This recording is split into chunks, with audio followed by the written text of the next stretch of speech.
जितने लोग बस में मारे गए थे, ओवरलोड बस चल रही थी। 32 सीटर बस में जो है 67 आदमी भरकर जो है प्राइवेट ऑपरेटर ले जा रहा था।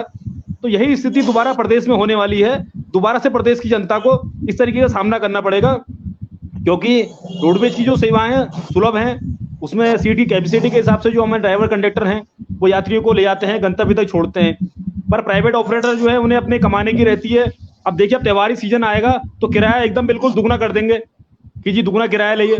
तो कहीं ना कहीं जो है प्रदेश की जनता को जो सुलभ सुविधाएं मिल रही थी, सरकार उन्हें छीनना चाह रही। दूसरी बात, जो बात रही रोडवेज कर्मचारियों की, तो इसमें हमारे जो है 6500 कर्मचारियों के जो परिवार पल रहे हैं, कहीं ना कहीं उनके साथ भी सरकार बिल्कुल हठधर्मिता कर रही है, बिल्कुल भी हमारी पीड़ा को सुनने को तैयार नहीं है। जो कि प्रदेश के लोग हैं, हमने प्रदेश में सरकार स्थापित करी, प्रदेश सरकार का कोई भी एक प्रवक्ता आज देखिए आप डिबेट पे तक नहीं आया है। तो मान के चलिए कि सरकार कितनी तानाशाही हो गई, बिल्कुल भी हमारी बात जो है सुनने को तैयार नहीं। जो कि हमारी मांग बिल्कुल जायज है। अगर हमें 1516 साल हो गए, हम 6000 रुपए में काम कर रहे हैं, हम बात कर रहे हैं कि हमारा वेतनमान बढ़ाओ। अगर हमारा वेतनमान कम से कम ये नहीं बढ़ा रहे हैं, या हमें तो बिल्कुल बेरोजगार कर रहे हैं। हमें 15 से 16 साल रोडवेज में काम करते हुए हो गए, अब हम इस उम्र में कहाँ जाएं, हमें कहाँ नौकरी मिलेगी। हमारा शरीर जो है रोडवेज की बसों में दिन रात ठंडे गर्म में काम करते करते हमारी इतनी स्थिति खराब हो गई, हमने सारी जवानी रोडवेज में दी। अब 16 साल काम करने के बाद हम कहाँ जाएंगे। ये बड़ा एक चिंता का विषय हमारे लिए कि हम अपना परिवार कैसे पालेंगे। उत्तराखंड में कोई पालीवाल जी, ऐसा तो हमारे पास खेती नहीं है कि हम खेती से अपना परिवार पाल रहे हैं। हम तो केवल इस 6000 की नौकरी पर डिपेंड थे। आज हमारी ये नौकरी भी जो है सरकार हमसे छीन रही है। कहीं ना कहीं हमारे ऊपर जो है बिल्कुल तानाशाही रवैया है।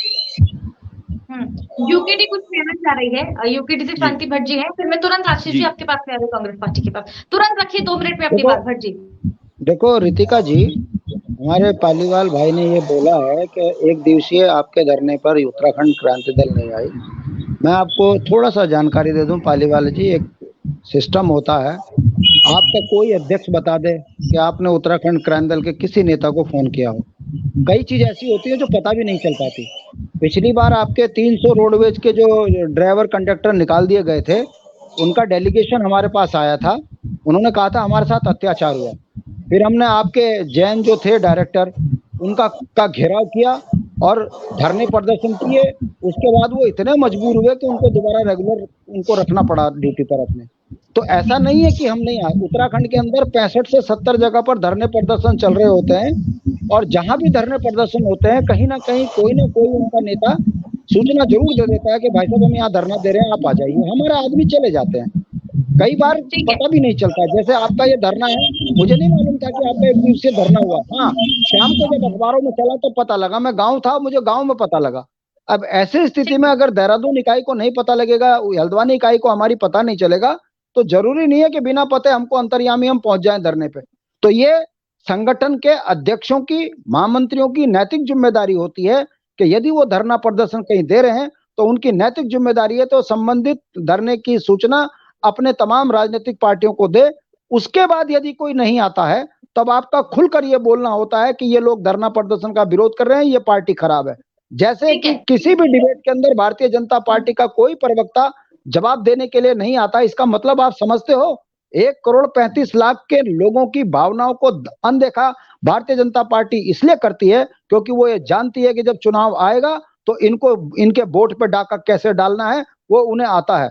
ये लुटेरी पार्टी है, राजनीतिक बेईमान पार्टी है, और इनकी राजनीतिक बेईमानी का इससे बड़ा उदाहरण नहीं होता कि ठीक है। उत्तराखंड का नौजवान सड़कों पे आंदोलन कर रहा है, उनका प्रवक्ता यहाँ जवाब देने के लिए तैयार नहीं है। ये भारतीय जनता पार्टी का असली चेहरा है। और पैनल में बैठे किसी ने भी अगर भाजपा को वोट दिया है तो उसके साथ फिर ये जो हो रहा है उस पर रोना उसके लिए ठीक नहीं है। ये 22 साल की नौटंकी हम लगातार देख रहे हैं। हम सत्ताओं के विरोध में भी बोलते हैं और उन्हीं की छाती पर जाके बैठ भी जाते हैं, उसके बाद वो आपको लूटते हैं, तो फिर इसमें बुराई क्या है? अगर वो भाई व्यापारी पार्टी है, वो ठेका प्रथा में इस राज्य को कमाई के लिए झोंकना चाह रही है, तो वो उनकी नीति है, आपने ठीक है, स्वीकारा है। भट्ट जी, आपका भट्ट जी, मतलब भट्ट जी, मैं और आपको भी नहीं कह रहा पैमाने हूँ, में सब उनकी बात उत्तराखंड कह की रहे हैं। जनता भट्ट जी, को कह रहा हूँ। मैं लौट रही हूँ। उमा जी कुछ कह रही हैं, 1 मिनट में अपनी बात रखिए, फिर मैं कांग्रेस के पास चल रही हूँ। जी जी, मैं पालीवाल जी की बात को ही कहना चाहूंगी कि यहाँ देहरादून में जब आपका पिछली बार जब जिस घटना की चर्चा शायद